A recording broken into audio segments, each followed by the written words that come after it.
선대인 경제연구소 선대인 소장입니다. 저희 연구소는 재벌가, 정부, 정치권 눈치 보지 않고 일반 개인 투자자들 그리고 가계에 도움되는 정직한 정보, 정확한 정보 전달을 위해서 노력하는 연구소입니다. 반갑습니다. 네, 소장님 바쁘신데 감사드리고 원래 그 소장님께서 그 과열 시기에는 출연을 안 하신다고 하다가 이제 사실 오늘 갑자기 저는 2차전지 ETF가 상한가 가는 거 처음 본 것 같아요. 거의 상한가. 예. 네, 근데 그래서 저는 이제 이게 안 좋으니까 방송에서도 안 좋을 때 출연 더 하시겠다고 하셔서 급하게 빨리 선대인 소장님 모셔야겠다 했는데 그렇죠. 저도 이제 지난주에 뭐 한 일주일 됐나요? 일주일 전이었나?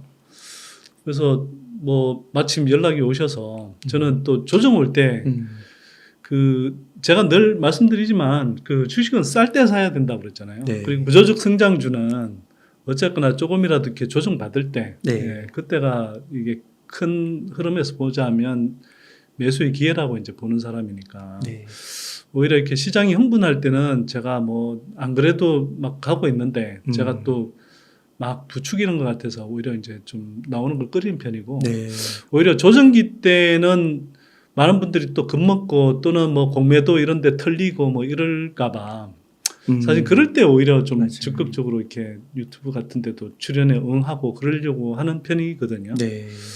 그래서 응달책방도 그러려고 한 건데 이게 뭐 결과적으로는 뭐 올 들어서 가장 시장이 흥분한 날 나오게 돼버렸네요. 그러니까요. 저는 ETF가 거의 이렇게 상한가 28%, 27% 오른 거는 처음 보는 것 같습니다. 저도 처음 보는 것 같아요. 그리고 그뿐만 아니고 오늘 장을 보니까 저도 놀란 게 LG엔솔이 뭐 그 시총 100조가 넘는 게 20몇 프로가 올라버리고 그 다음에 에코프로 BM, 포스코 퓨처엠, 금양 뭐 이런 기본적으로 20조, 30조 막 이런 종목들이 상한가를 가버리는 것도 제가 이렇게 무더기로 간 것도 거의 처음 보는 것 같고요. 이거는 저는 뭐 어쨌거나 그렇게 생각합니다. 그만큼 이걸 이제 뭐 공매도 금지 효과 때문에 뭐 그냥 운 좋게 또는 일시적으로 뭐 이렇게 된 거 아니냐 이렇게 말씀하실 분 계실지 모르겠지만 근데 거꾸로 보면 그동안 공매도에 의해서 얼마나 시장이 억눌려 있었으면 인위적으로 이게 공매도 금지가 풀린다는 그 소식만으로 이렇게 상한가를 가버리냐 그것도 뭐 되게 뭐 흔히 말하는 테마주의 잡주도 아니고 그 코스피와 코스닥에서 거의 뭐 시총 상위권을 다투는 이런 업체들이 이렇게 뭐 상한가를 갈 수 있다는 건 그만큼 거꾸로 얼마나 그동안 공매도에 의해서 주가가 왜곡돼 있었냐 그리고 인위적으로 억눌려져 있었냐 이걸 저는 보여주는 증거라고 생각합니다. 그러니까 그 자금이 많은 그 대규모 자금 세력들이 이번 그 공매도 금지가 되면서 이렇게 주가가 반등하는 걸 볼 때 정말 이게 기울어진 운동장이었구나 라는 거를 많은 분들이 진짜 그렇게 이제 생각을 당연히 하실 것 같아요. 그러니까 제가 좀 강조드리고 싶은 건 이거 같아요. 이게 제가 늘 강조하는 말인데 뭐 금융 시스템 위기가 오는 정도라고 판단되지 않는 한 웬만하면 시장에 머물러야 된다. 그리고 조정기는 주식을 팔 때가 아니라 오히려 추가 수익을 낼 수 있는 좋은 매수기회다. 자금 여력이 되는 한 자기가 잘 알고 있는 좋은 기업이 조정을 받을 때 많이 담아야 된다. 이런 말씀을 드린 거고요. 그 다음에 조정기일수록 그 조정이 계속될 것 같은 온갖 노이즈들이 쏟아집니다. 뭐 각종 매크로 흐름상으로도 이런저런 노이즈가 쏟아지고 또 뭐 최근에 이제 2차전지 조정 받으면서는 뭐 예를 들어서 GM이라든지 포드라든지 이런 미국의 자동차 업체들이 전기차 생산 시점을 좀 일부 늦춘다거나 또는 약간 이제 지연하거나 축소하는 흐름 이런 것들이 쏟아지고 또 그걸 긍정적인 어떤 소식, 신호 이런 것들은 다 묻혀버리고 그런 것들만 부정적으로 축복돼서 그 시장에 돌아다니게 돼 있거든요. 근데 구조적인 성장 섹터라고 해서 뭐 어떤 기복도 없이 뭐 일시적인 지연이나 또는 일시적인 후퇴가 없이 성장하지는 않습니다. 네. 늘 노이즈들이 있고 하지만 이게 어마어마한 메가 트렌드라는 것 자체가 말 그대로 일시적인 조정이나 후퇴 이런 것들을 넘어서서 결국은 이게 성장하게 돼 있는 산업을 이야기하는 거거든요. 예, 거기에 대한 뭐 믿음을 잃지 말아야 된다. 이걸 사실은 좀 깨달을 수 있는 기회였으면 좋겠고요. 또 한편으로는 어쨌거나 이제 공매도 금지 때문에 주가가 올랐다. 예, 이렇게 생각하실 수 있지만 예, 그럼에도 불구하고 우리가 한번 다시 생각해 봐야 될 것은 공매도 금지가 아니었다 하더라도 이 2차전지 섹터가 못 갈까? 저는 그렇게 생각하지 않거든요. 네. 좀 시기가 당겨졌고 그게 압축적으로 이렇게 그 계기가 마련된 측면이 있지만 2차전지 섹터는 어차피 갈 수밖에 없는 네, 그런 구조적 성장 산업이다. 저는 그렇게 생각하고요. 네. 오히려 좀 너무 쉽게 뭐 주식 초보자들 입장에서 보자면 이 조정기를 또 이렇게 너무 쉽게 넘겨서 모든 조정장을 또 너무 쉽게 앞으로 또 대하게 될까봐 네. 사실 그런 면에서 조금 우려스러운 부분도 있고요. 이런 측면에서 제가 좀 강조드리고 싶은 건 투자든 인생이든 늘 세용지마예요. 제가 보기에는. 그러니까 뭐 조정받고 그래서 이 자기의 어떤 주식 계좌가 계속 날아갈 것 같이 이런 생각이 들고 희망이 없어 보일 때 네, 그럴 때가 사실은 새로운 좋은 기회일 수 있는 거고요. 또 한편으로는 또 이렇게 당장은 오늘 뭐 주가가 이 방송을 뭐 녹화하는 이날 뭐 주가가 많이 올랐다고 해서 또 이게 또 한없이 갈 것처럼 이렇게 또 생각하지 말고요.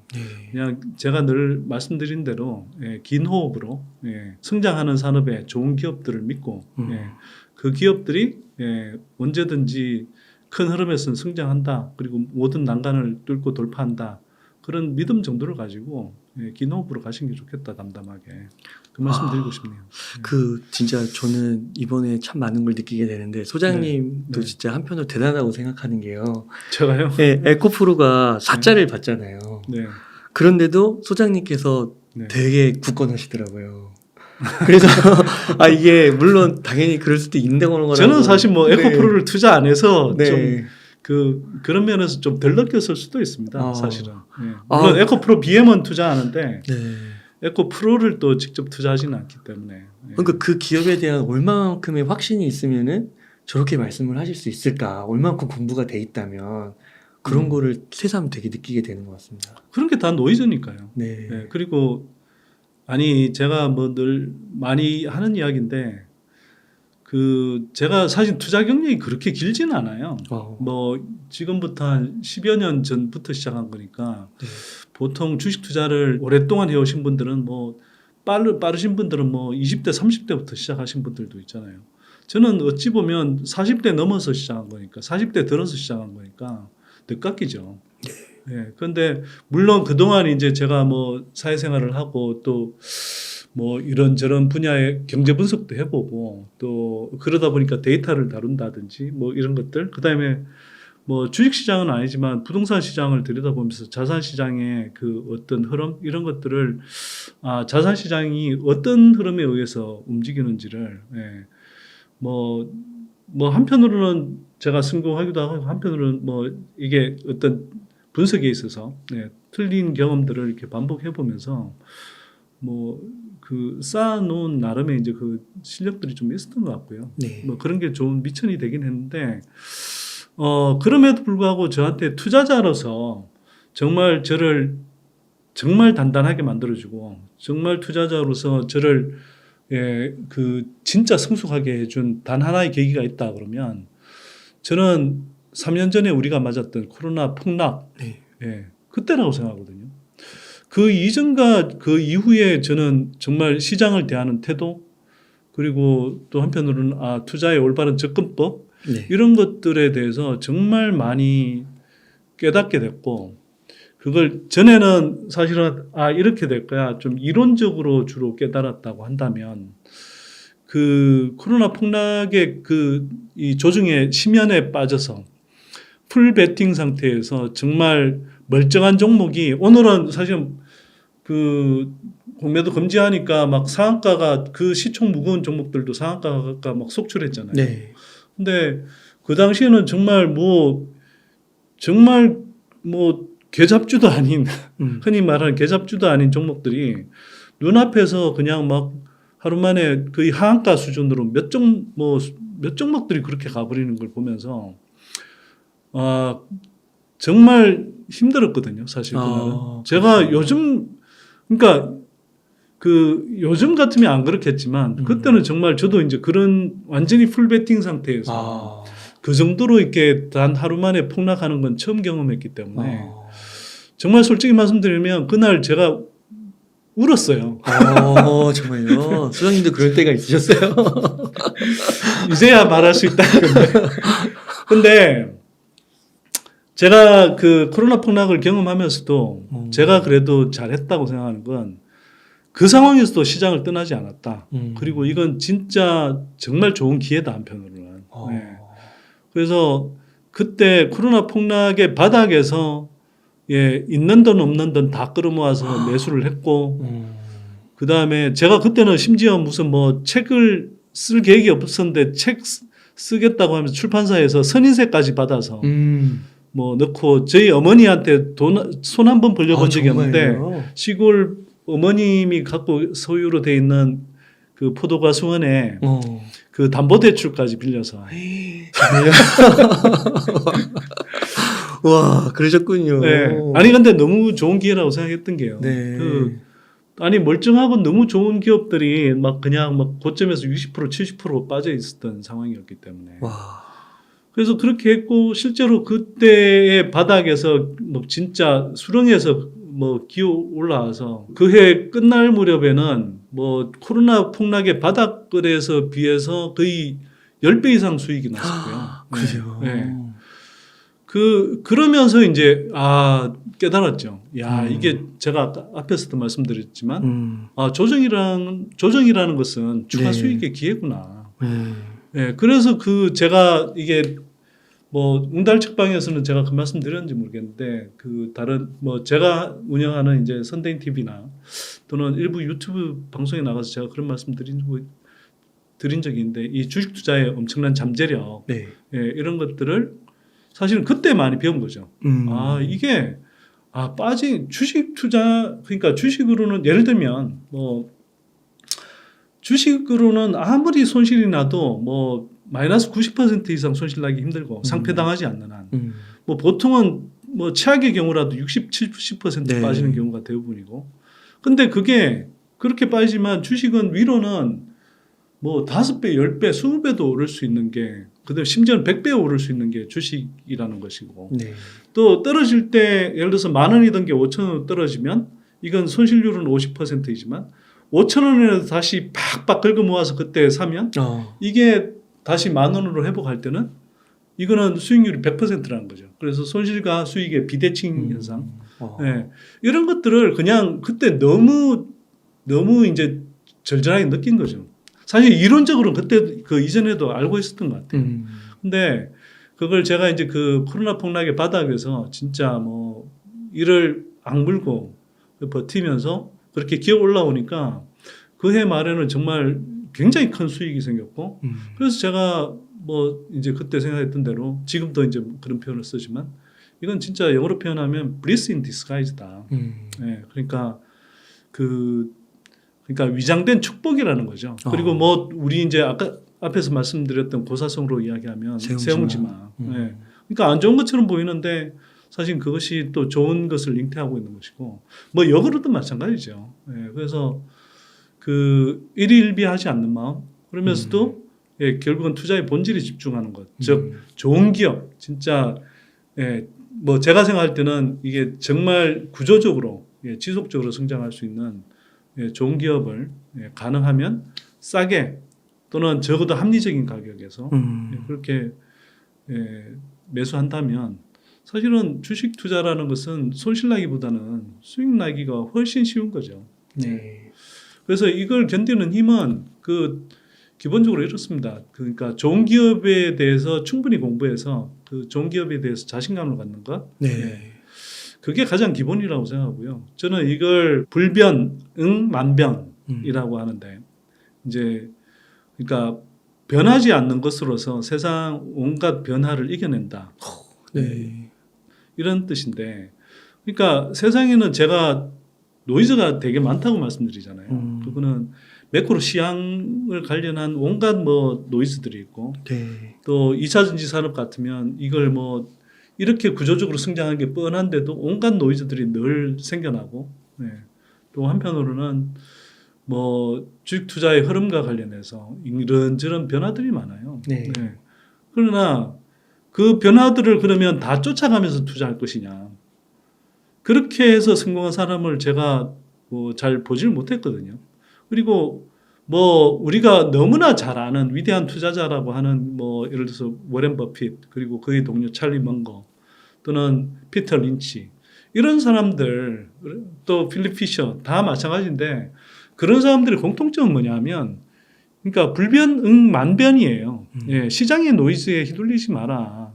온갖 이런저런 뭐 시향 방송 멀리하고 뭐 끝도 없는 불안감 조장하는 그런 이렇게 미디어의 그런 노이즈들에 휘둘리지 마라 이런 이야기들 많이 하는데 그게 뭐냐 하면 그 노이즈들을 다 이겨낼 수 있는 건 지속적으로 성장하는 구조적으로 성장하는 좋은 기업.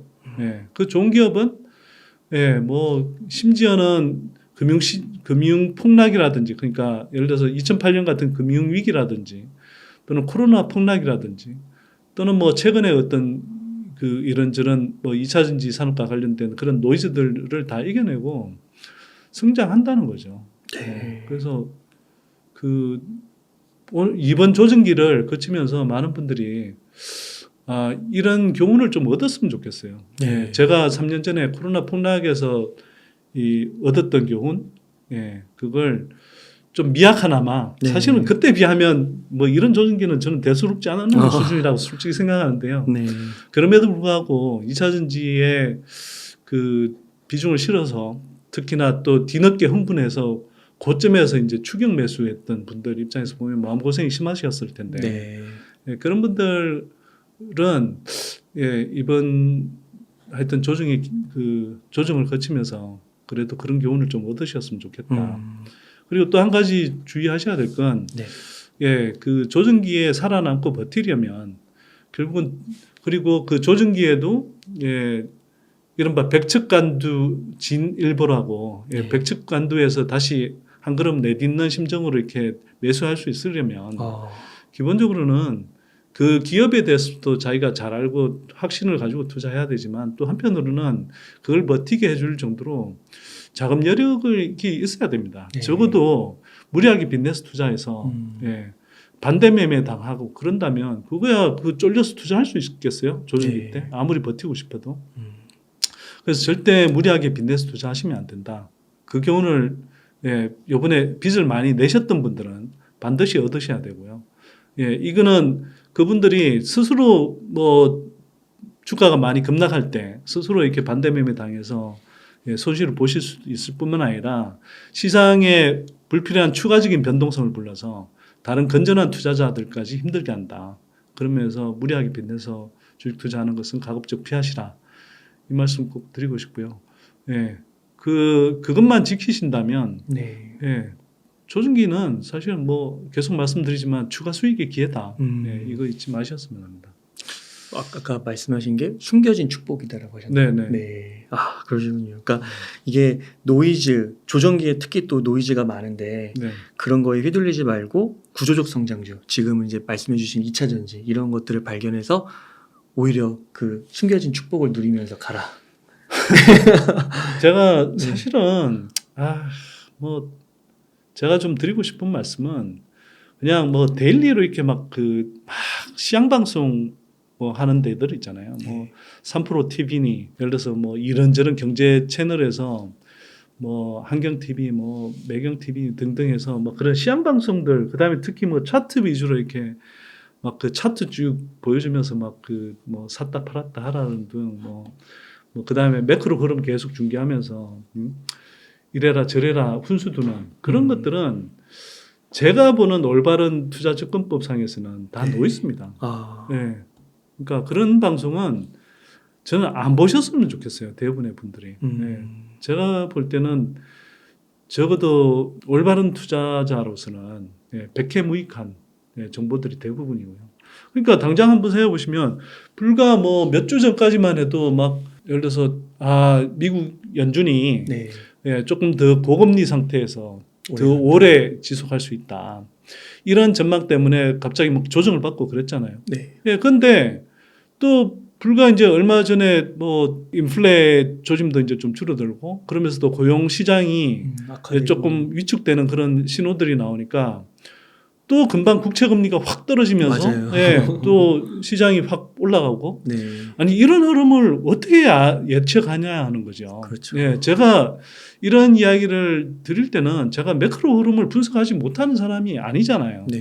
그 관련한 책만 몇 권을 쓴 사람인데요. 그런데 적어도 주식 투자로 오면 저는 그런 것들을 나름의 배경 지식 그리고 큰 흐름을 이렇게 이해하는 어떤 배경 상황 정도로만 참고하지 그걸 주식 투자에 그 직접 대입해서 투자를 하지 않거든요.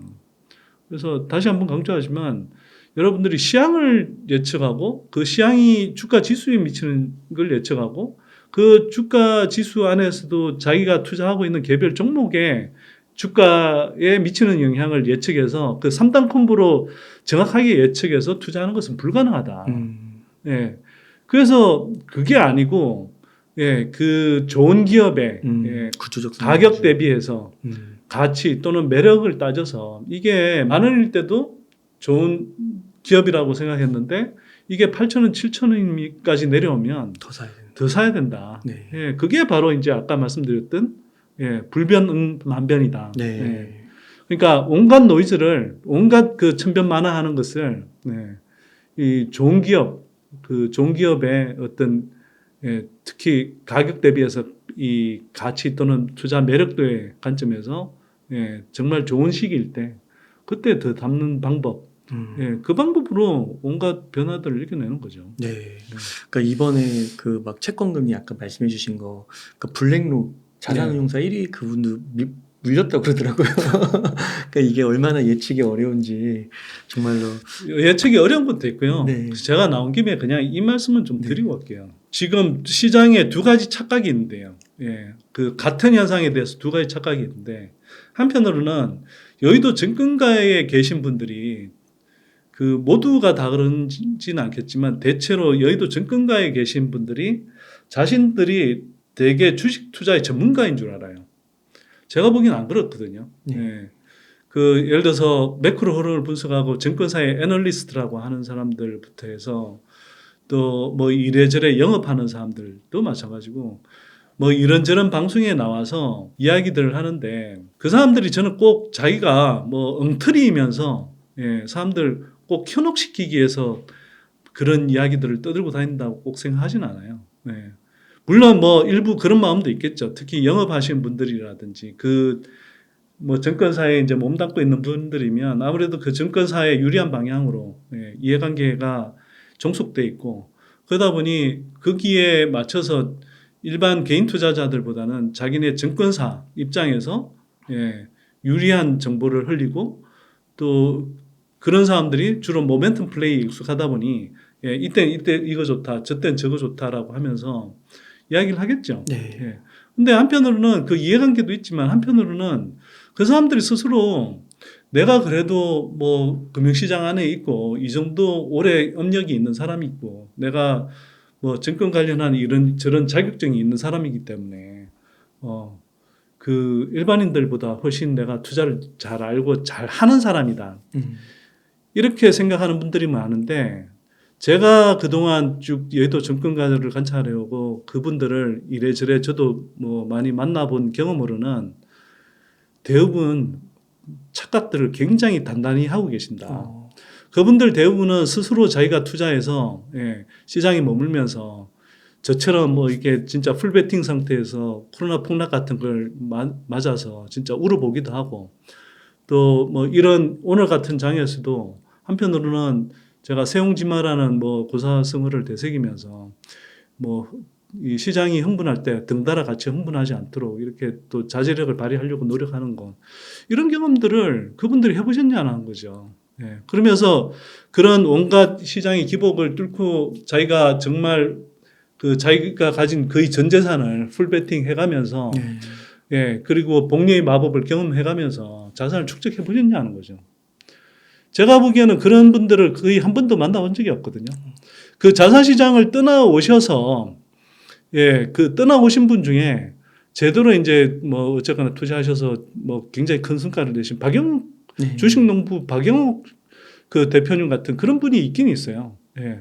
그런 분을 그런 예외적인 분을 제외하고는 증권가에 있는 대부분의 분들, 뭐 매크로 흐름을 읽는 또는 뭐 어떤 섹터의 흐름을 이렇게 분석해주는 뭐 애널리스트나 또는 뭐 나름 영업한다는 사람들이나 등등 이런 사람들이 자기네들은 뭐 되게 뭐 주식에 대해서 잘 알고 엄청난 전문가라고 스스로 착각하는지 모르겠지만 그분들 스스로 좀 잘 생각해 보셔야 된다. 내가 정말 내가 내 자금으로 예, 그 남의 돈이 아닌 다른 일반 개인 투자자들 고객의 돈이 아니라 자기 자금으로 정말 이 시장에서 이렇게 풀 베팅해서 예, 정말 지속적으로 수익을 내고 예, 그래서 큰 자산을 축적해 본 경험이 있나, 그리고 그럴 자신이 있나, 그걸 생각해 보시면 제가 볼 때는 그 증권시장에 있는 사람 100에 한 적어도 95명은 저는 어려울 거라고 생각하거든요. 예. 아니 그래서 증권사도 은퇴하고 나서 그 사람들이 주식 투자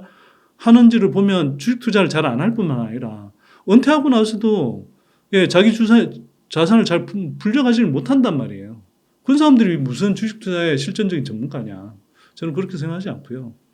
거꾸로 한편으로는 같은 현상인데 그 일반인들도 제가 좀 말씀드리고 싶은 게, 그러니까 증권가에 몸담고 있고 뭐 예를 들어서 어느 증권사에 누구 애널리스트고 어느 증권사에 무슨 예, 뭐 이사고 뭐 이런 사람들이 주식 투자 전문가라고 생각하지 마시라.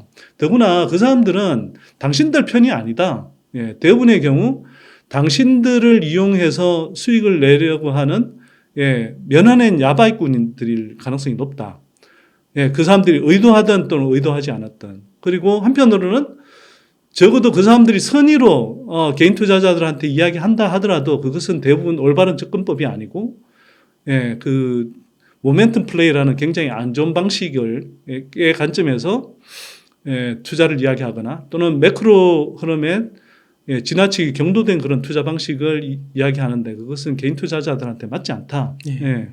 아니 뭐 왜 맞지 않냐고 않다고 이야기를 하냐면 뭐 기관이라든지 외국인들은 그 쉽게 말해서 큰 손이잖아요. 예, 뭐 작게 뭐 수백억에 수천억씩 조 단위 뭐 심지어는 뭐 수십조 단위를 굴리는 사람들인데 그 사람들이야 이게 뭐 스몰캡에 투자하기도 힘들고 또 주식으로만 투자하기에도 또 힘들고 또 그래서 그때 어떤 뭐 매크로 흐름도 살펴야 되고 뭐 채권 투자라든지 또 주식에서도 가능하면 지수 흐름과 연동되는 그런 이제 대형 기업들 중심으로 투자해야 되기 때문에 그 사람들은 거기에 신경을 써야 되고 또 그래서 뭐 정말 그런 투자라고 하면 그런 걸 투자하는 게 그냥 투자의 대부분이라고 생각하는 사람들이기 때문에 예, 그 사람들의 어떤 시야에 갇히면 안 된다. 그리고 그 사람들이 보는 관점에 갇히면 안 된다는 거죠. 아니 개인 투자자들 입장에서 보면 뭘 굳이 꼭 삼성전자에 투자해야 됩니까? 예. 그 주식시장에서 지금 2,000 몇백 개의 종목들이 있는데 그중에 증권가에서 커버하는 종목은 20%도 안 되고 80% 증권가에서 커버하지 않는 종목 중에 그렇게 많아요? 네. 그 정말 자기가 잘 공부해 보면 너무나 좋은 종목들이 많이 있고 수익 훨씬 성장성이 강한 그런 종목들이 많이 있는데 뭘 굳이 증권가에서 그렇게 거기다가 이게 뭐 오르기 전에 주로 보고서 리포트가 나오기보다는 한참 올라갈 때 그때 이제 오히려 막 이렇게 부추기는 식의 그런 리포트들이 쏟아지면 그런 리포트를 참고해서 투자했을 때 과연 성적이 좋겠는가? 오히려 그 외국인 공매도 세력하고 짜고 예, 그 기관들이 의도적인 리포트를 그 외국인이든 기관이든 그런 공매도 세력들과 짜고 리포트를 내거나 그 사람들한테 유리한 리포트를 내는 경우들도 되게 많거든요. 예.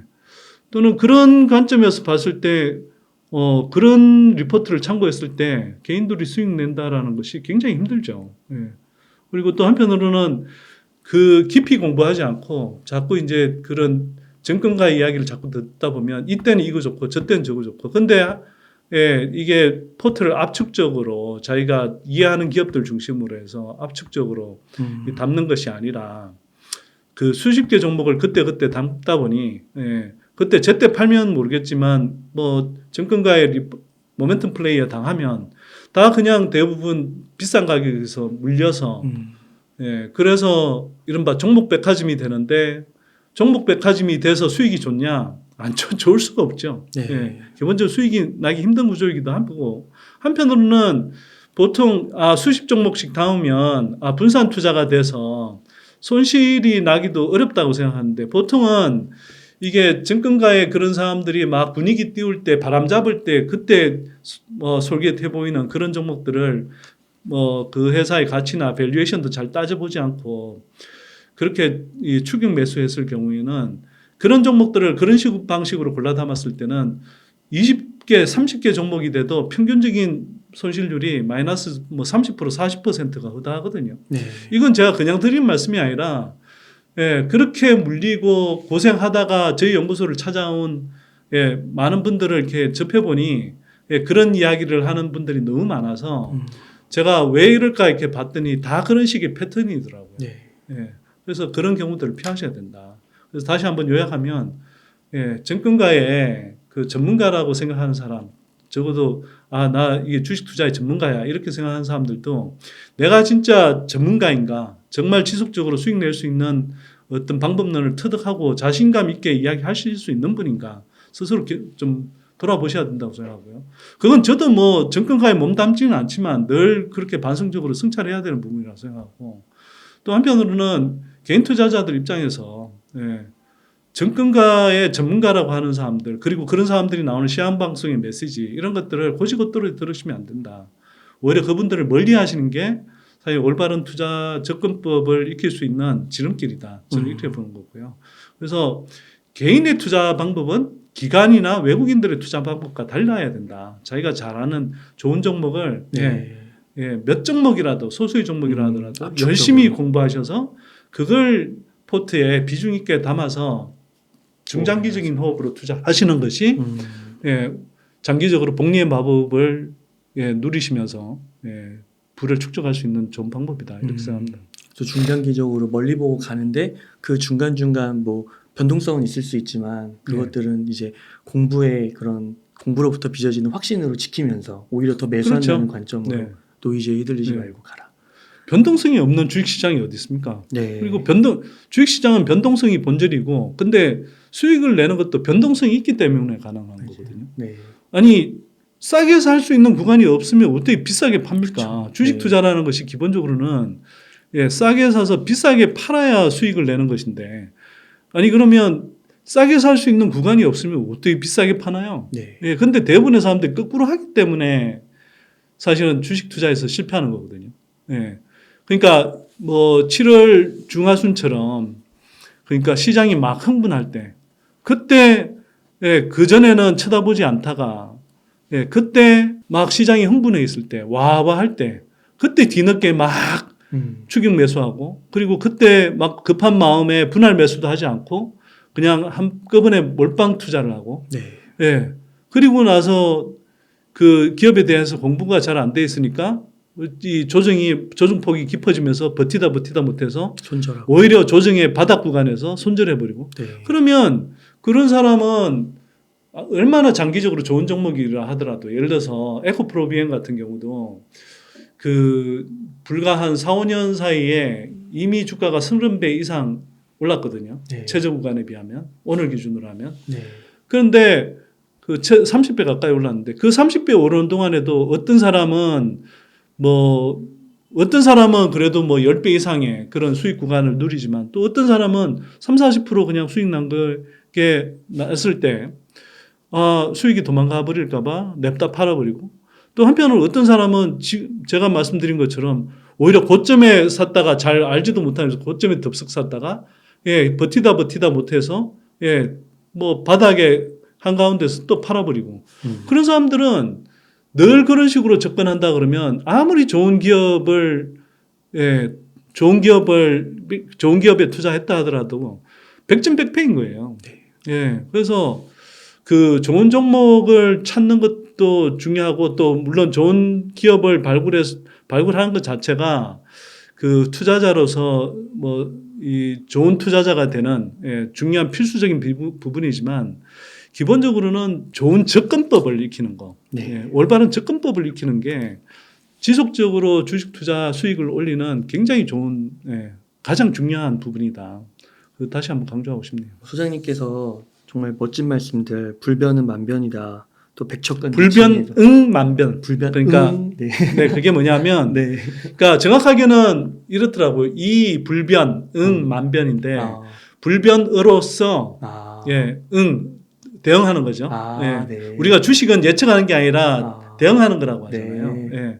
그래서 불변응 불변으로 예, 만변 예, 천변 만하를 대응하는 것이다. 이런 뜻이고요. 네. 네, 또 백척간도 진일보라고 또 멋진 말씀 많이 해주셨는데 조금 그러면은 좀 너무 현실적인 얘기긴 한데 한번 여쭤보겠습니다. 그러면요, 소장님 지금 그래도 오늘 이렇게 진짜 2차전지 ETF가 거의 상한가만큼 찍고 뭐 에코프로, 뭐 포스코홀딩스도 많이 오르고 에코프로비엠, 포스코퓨처럼 다 많이 올랐는데요. 바닥은 그럼 나왔다고 봐야 되는 걸까요? 예, 뭐 에코프로 BM 기준으로 하면 20만 원 아래로 갔을 때, 예, 그때가 저는 바닥이라고 생각했고요. 뭐 그때 뭐 선대인 TV 지켜보신 분들은 알겠지만, 이렇게 뭐 바닥에 10년으로 갈 때 그 막 계속 갈 것 같지만, 이럴 때 절대 틀리면 안 된다. 예, 멘탈 부여잡고, 예, 자금 여력이 되는 한 최대한 사모으시라. 그런 말씀을 제가 드렸고요. 예, 그때 사모으신 분들은 지금 당장 뭐 이미 달달한 수익을 저는 내고 있을 거라고 생각하고, 그 다음에 오늘 사실 공매도 금지 때문에 주가가 많이 올랐는데 이거는 한편으로는 생각해 보셔야 될 게 지금 공매도 잔고가 어마어마했잖아요. 네. 에코프로 BM, 뭐 LG엔솔부터 해서 포스코 퓨처엠, 포스코 홀딩스 다 어마어마했잖아요. 그런 종목들 위주로 다 상한가 또는 뭐 상한가에 준하는 수준까지 올랐잖아요. 왜 그랬을까? 공매도, 그러면 이제 지금 앞에서 이제 공매도 포지션을 잡아놓던 사람들 입장에서 봤을 때 이걸 예를 들어서 이 회사가 정말 펀더멘탈이 엉망이어서 계속 나락갈 것 같다. 그러면 오늘 같은 장에서도 쇼커버 안 했겠죠.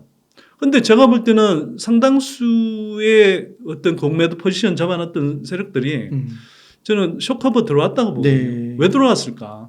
네.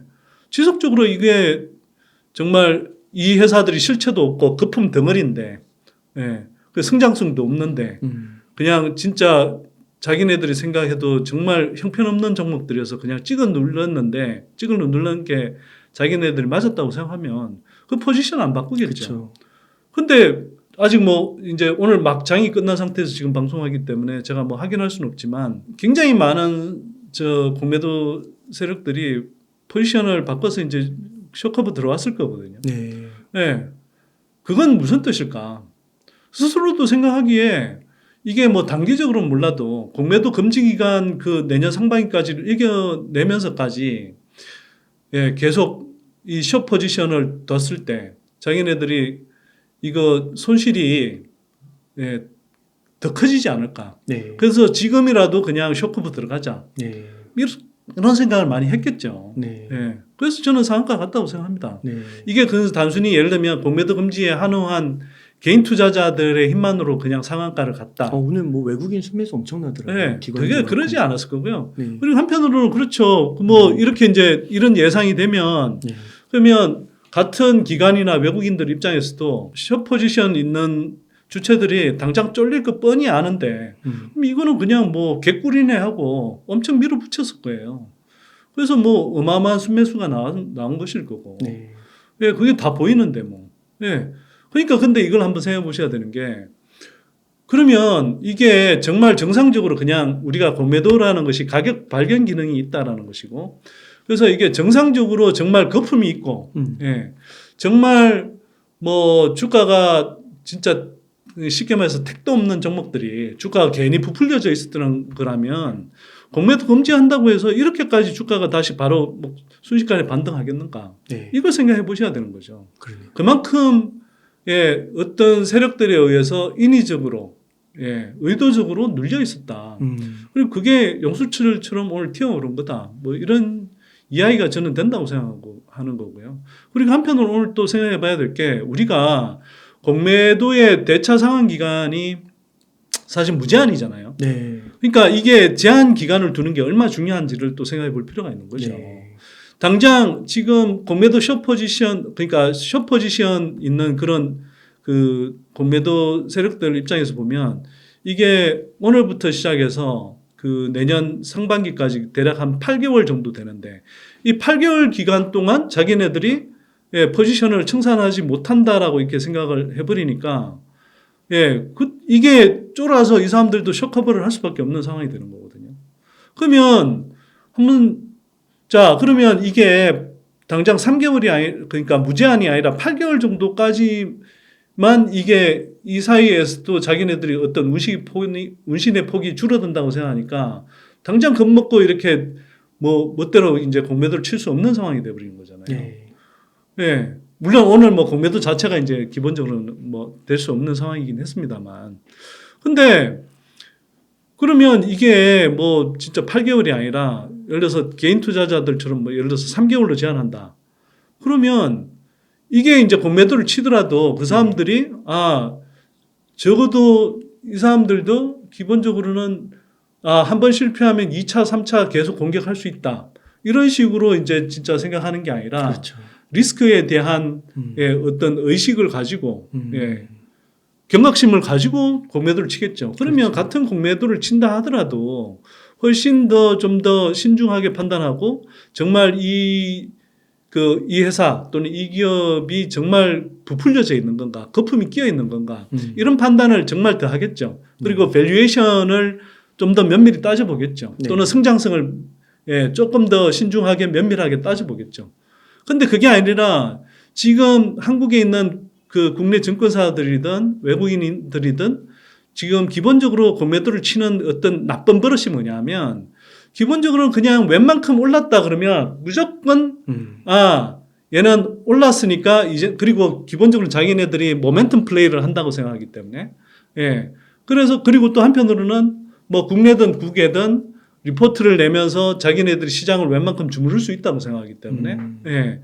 일정한 시점에 자꾸 이제 뭐 웬만큼 올랐다 그러면 이제 무조건 공매도 숏포지션을 잡아버리고 또는 한편으로는 자기네들이 내는 어떤 리포트 같은 것들 이런 것들을 가지고 계속 이제 또 막 시장에 예, 그 얼음장을 놓으면서 예, 그러면서 이제 그 주가를 떨어뜨린단 말이에요. 그래서 우리 한국 시장에서 전형적으로 나오는 어떤 패턴 중에 하나가 세론 뉴스, 예, 뉴스에 팔아라라는 식의 그런 매도 흐름이 나오는 게 한편으로는 미리 이제 정보가 새 나가는 측면도 있겠지만 한편으로는 기본적으로는 얘네들은 어떤 호재가 나오고 나면 그 다음에 추가 호재가 나올 때까지 뭐 중장기적인 호흡으로 투자하는 주체들이 아니기 때문에 기본적으로 모멘트 플레이 식으로 접근하기 때문에 예, 그 다음부터는 호재가 드러나서 시장에서 추가적인 호재가 나오려면 시간이 걸린다고 생각할 때 그때는 그냥 얘네들 모멘텀 플레이 관점에서는 예, 짧게 대응하는 거니까 자, 호재 나왔지. 그러면 이제 뭐 추가로 더 올라가기 어렵거나 또는 추가로 더 올릴 수 있는 어떤 재료가 당장은 없으니까 일단 그냥 정리해버리는 거죠. 네. 예. 근데 그럼 보통의 이제 개인 투자자들은 좋은 뉴스가 나왔으면 그때 이제 이 뉴스를 가지고 이제 매수를 하는데 그럴 때 이제 모멘텀 플레이 하는 기관이나 외국인들 관점에서는 그때 이제 물량을 떠넘긴다든지 또는 그때부터 이제 본격적으로 공매도 숏포지션을 친다는 거죠.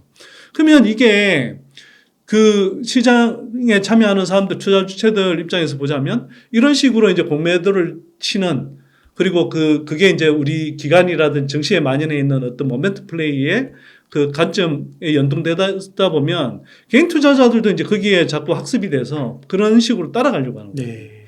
그러니까 중장기적인 호흡에서 예, 이게 복리의 마법을 누려가면서 예, 장기적인 투자하는 문화들이 자꾸 태세가는 것이고 예, 그러다 보니 예, 좋은 기업들이 그때마다 골병 들기도 하고 또 개인 투자자들이 예, 이게 주식시장에 들어와서도 털려서 나가다 보고 그런 경험들이 반복되다 보니 아, 주식 투자라는 것이 굉장히 어렵구나. 또는 주식 투자라는 것이 뭔가 자기가 잘 이해하지 못하지만 되게 불공평한 시장이구나. 불공정한 시장이구나. 네. 이런 걸 그래서 주식 투자라는 것이 아, 주식을 해서 돈 벌기가 힘들구나. 또 한편으로는 아, 주식이라는 것은 결국 야바이판이구나.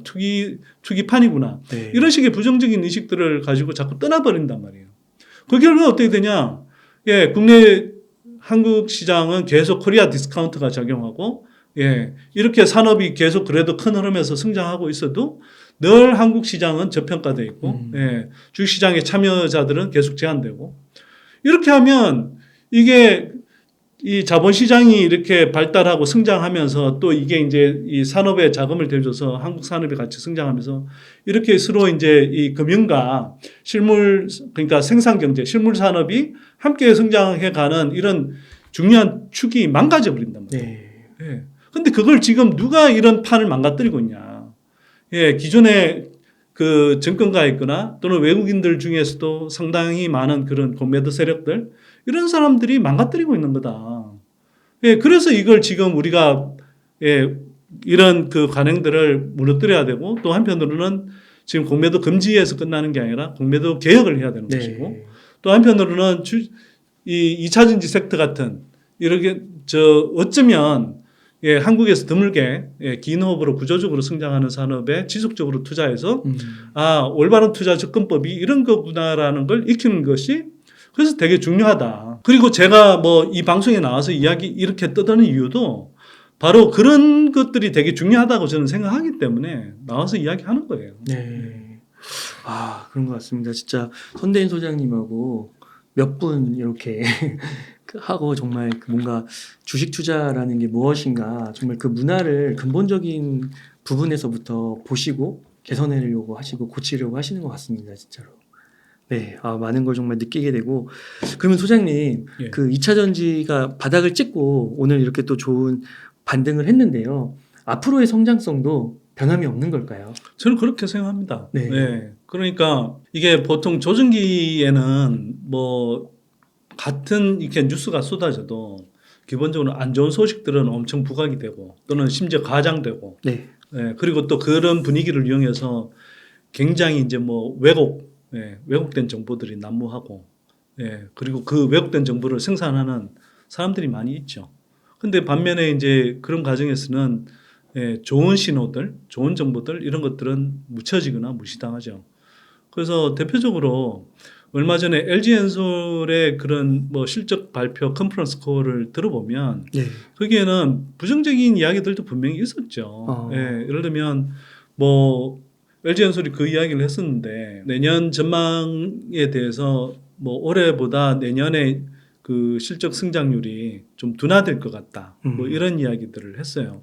그런 건 어찌 보면 좀 부정적으로 들릴 수도 있지만 한편으로는 아니 대부분 경기 후퇴를 걱정하고 또는 실적 악화를 걱정하는 이 상황에서 성장률 그러니까 실적이 역성장한다는 게 아니라 성장률이 올해 이렇게 성장했다가 내년에 뭐 조금 그 성장률이 둔화될 것 같다는 식의 이야기를 하는 정도를 가지고 이게 정말 그러면 구조적 성장 흐름이 꺾이는 거냐 이 생각을 해보셔야 되고요.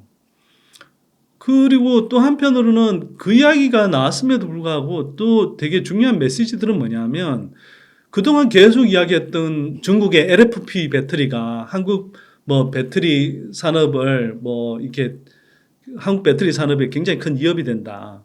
중국 LFP 배터리가 오히려 뭐 대세를 장악할 수도 있다. 뭐 이런 식의 노이즈들이 끊임없이 나오지 않았습니까? 네.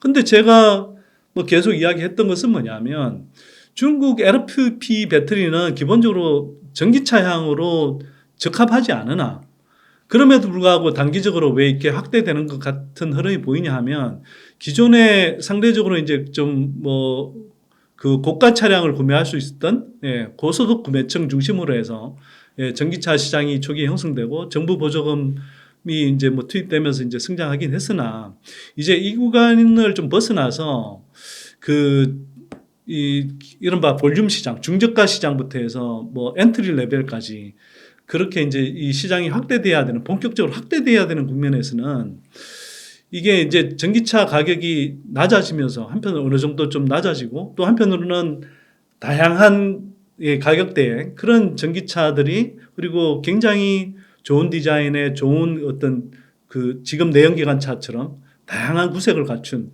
그런 라인업들을 전기차 완성차 업체들이 내놔야 되는데 아직 그러지 못하고 있는 상황이죠.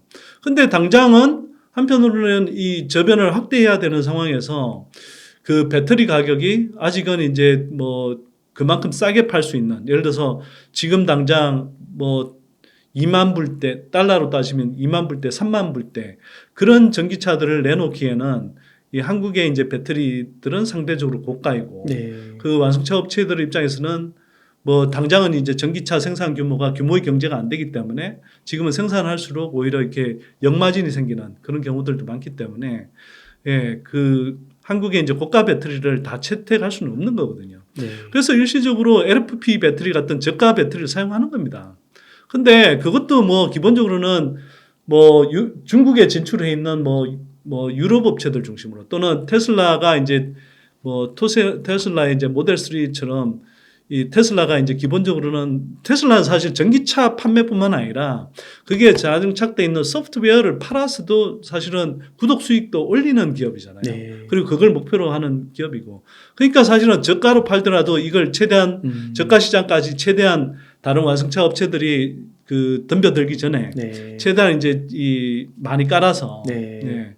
그래서 이제 나중에 다양한 형태의 그런 수익을 올릴 수 있는 저변을 만드는 게 중요한 기업이기 때문에 올해 이제 물론 이제 뭐 가장 큰 중국 시장부터가 공급 가행 상태이기도 했지만 그래서 이제 그 가격을 대폭 낮춰가면서 이제 저가로 내려가는 거거든요.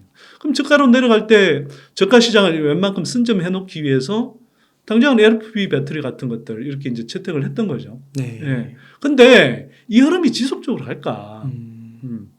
근데 거기에 대해서 굉장히 반격을 뭐 한국 업체들이 곧 할 거다라는 아주 명확한 신호를 준 게 LG엔솔이 이제 발표를 하면서 LFP 배터리 우리 2026년 되면 충분히 양산한다. 25년부터는 그리고 뭐 기본적으로는 이렇게 뭐 웬만큼 개발 양산하고 그 다음에 26년부터 본격적으로 양산해서 대응한다. 뭐 이런 이제 발표들을 했단 말이에요. 네.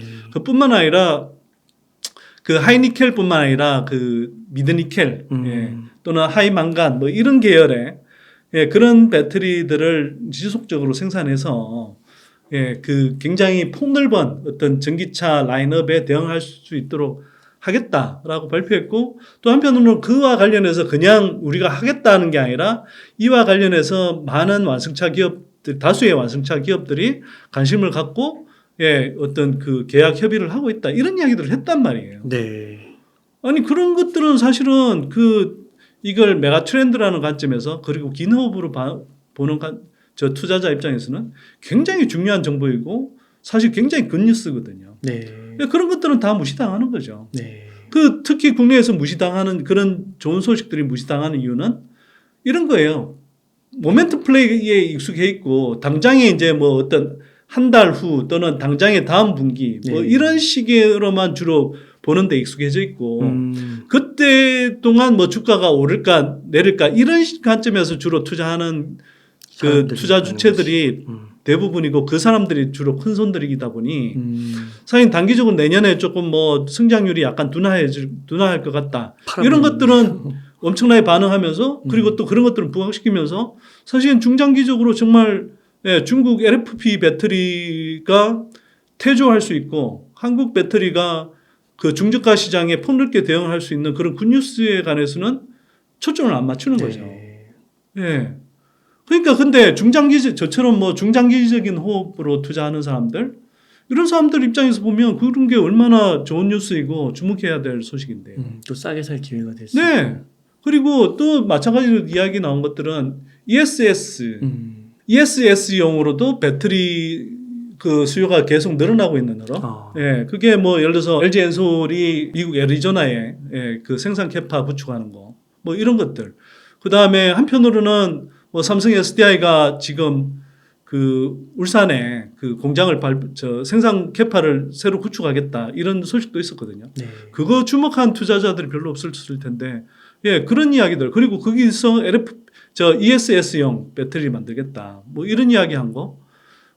그래서 실제로 코스모 신소재 같은 회사에다가 코스모 신소재는 지금까지 삼성향으로 주로 ESS용 공급했는데 이게 별로 요구하는 캐파가 얼마 안 됐는데 삼성 SDI가 요구해서 지금 부랴부랴 뭐 요구해서 지금 뭐 예를 들어서 연간 한 1만 톤 정도의 ESS용 양극할 물질을 공급하는데 그 삼성이 재촉해서 당장 연내에 뭐 그 내년에 당장 한 5만 톤, 6만 톤 정도의 예, 양극할 물질을 공급해달라는 식의 그런 뭐 재촉을 받는 이런 흐름들이 이어지는 거거든요. 근데 이런 것들은 다 묻혀버려요. 네. 그래서 우리가 또 하나 예를 들면 그 LG엔솔 뭐 예를 들면 그 큰 콜에서 또 나왔던 이야기 중에 하나는 뭐 4680 원통형 배터리를 25년 말부터 본격적으로 생산한다.